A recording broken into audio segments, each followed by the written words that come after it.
আমি তার কিছু বক্তব্যের যে তিনি বলেছেন গতকাল দেখলাম কিছু কিছু প্রেস, আবার সব প্রেস কাভারও করেনি, আবার কিছু আছে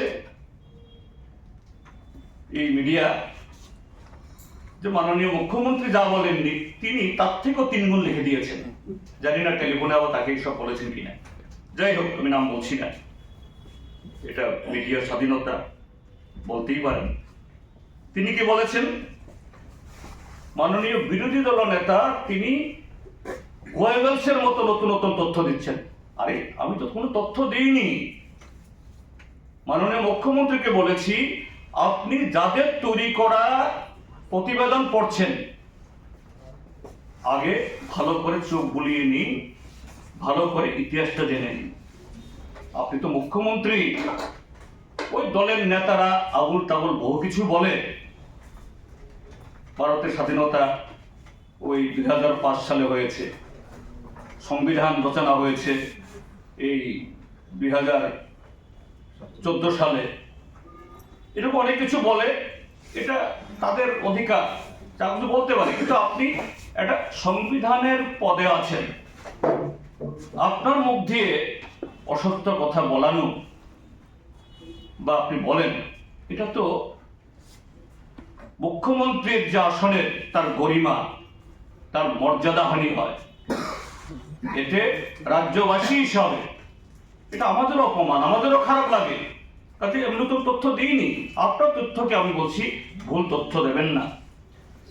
তারপরে বলছেন যে তিনি যে সত্য কথা বললে বিরোধীদের গাত্রদাহ না কি জানি, মানে ইংরেজি শব্দ বললে ইচিং, চুলকানি হয়।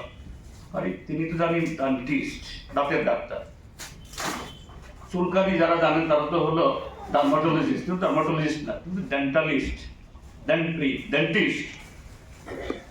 কাজে আমি বলবো যে তিনি একটু আবারও অনুরোধ করবো, আমি স্বনির্বদ্ধ অনুরোধ করবো, আপনি যে আপনাদেরকে বলানো হয়তো বলেন, একটু ভালো করে যাচাই করে নিন।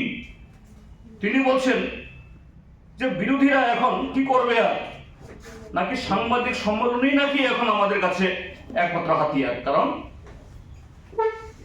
এতে গেলে পরে জনসভাটাতে লোক আসে না, মিছিলে লোক আসে না, এই জন্য নাকি ঘন ঘন এই সাংবাদিক সম্মেলন করছি। আপনারাই সাক্ষী। আমি তো গত 1-1.5 মাসে বোধহয় এই সেদিন করলাম মাত্র। মাঝে মধ্যে কেউ কেউ ফোন করেন, আমি অনলাইন নিয়ে রিয়াকশন দিই, এইটুকুই। কিন্তু আমরা জনসভা করতে চাই, সব জনসভা বা জনসভাতে সরকার পদত্যাগ করো, মুখ্যমন্ত্রী পদত্যাগ করে কথা বলার জন্য না। একটা বিরোধী দল, রাজনৈতিক দল হিসাবে এটা দায়িত্ব, এটা সব পবিত্র দায়িত্ব আমাদের জনগণের বক্তব্য উপস্থিত করার জন্য।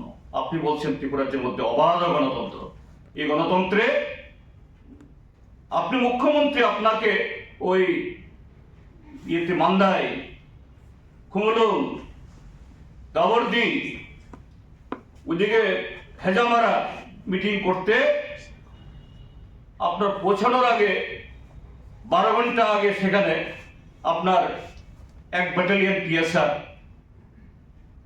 তারপরে সাথে সিআরপি পাঠাতে হয়। তারপরেও আপনার সভাগুলোতে গন্ডগোল হয়। কেমন তো আইন শৃঙ্খলা। আর বিরোধী ডিজি অফিস এবং সেখানে পদস্থ অফিসাররা সাক্ষী।